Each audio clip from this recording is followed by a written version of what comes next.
when you give a speech, you want people to look at you askance? I think not. You actually want people to be involved in what you're saying. And tonight, we're going to talk about how that can take place. Has anybody heard the term, it's not what you say, but how you say it? Or what you do speaks so loudly I don't have to hear what you say? In 1956, Professor Meehan from the University of San Francisco did a study on how to have effective communication, and he broke it down to 3 areas. He said there were words, there is voice, and there are gestures. Now, to be considered credible, here is the percentage. 7% of your message is the words you use. 38% of your message is the voice that you project. And 55% of your message are the gestures you use. And if they're not in harmony, you're not considered credible. Now, how do we practice these things?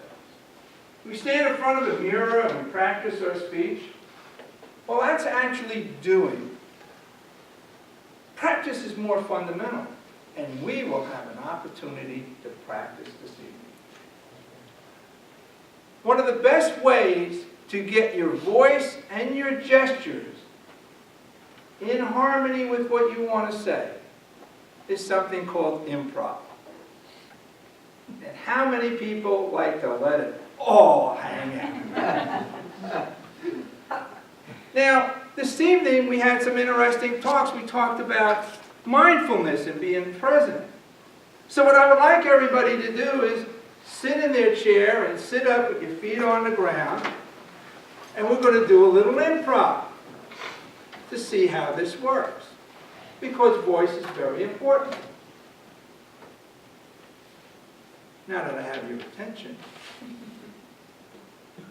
When we think about our message, there are 2 parts to our message. We have the dictionary definition of our message. That's the message. And then we have the meta message, the meaning we really want to give.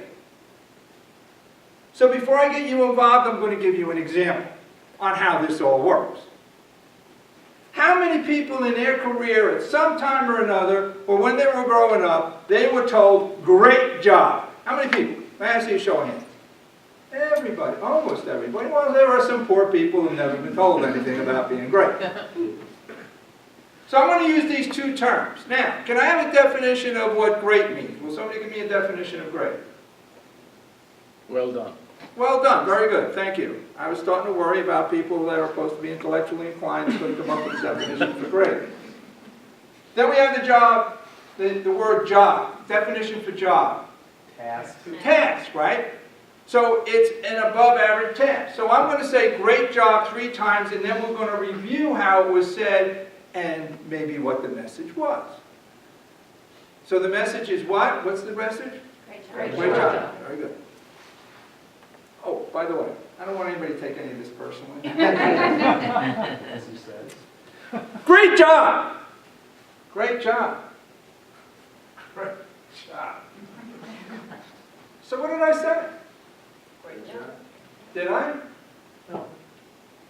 When I said great job over here, how did everybody in the room feel? Great. Yeah, really good. The whole room felt good. Now when I said great job over here, how did everybody feel?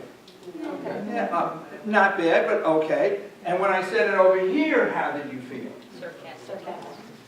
Interesting that I control everybody's emotion in 6 seconds. Everyone felt good here, not so sure here, and not good at all here. In other words, this was askance. Just look at the miserable mess these people are in. So what we're going to do is we're going to work on these type of things. Now when you work with your voice, you want pitch, pace, and pause. When you work with your body, you want your head and your body from head to toe to work together. So we're going to do just a simple exercise, and I'll demonstrate it, then I want everybody else to come in with me and do it. So we're going to say, push, pull. Everybody, push, pull. See how easy that is? Now, what if I would have said, okay, everybody, push, pull. Would it have the same effect? Not at all. So we have to be part of what our message is. Here's another one.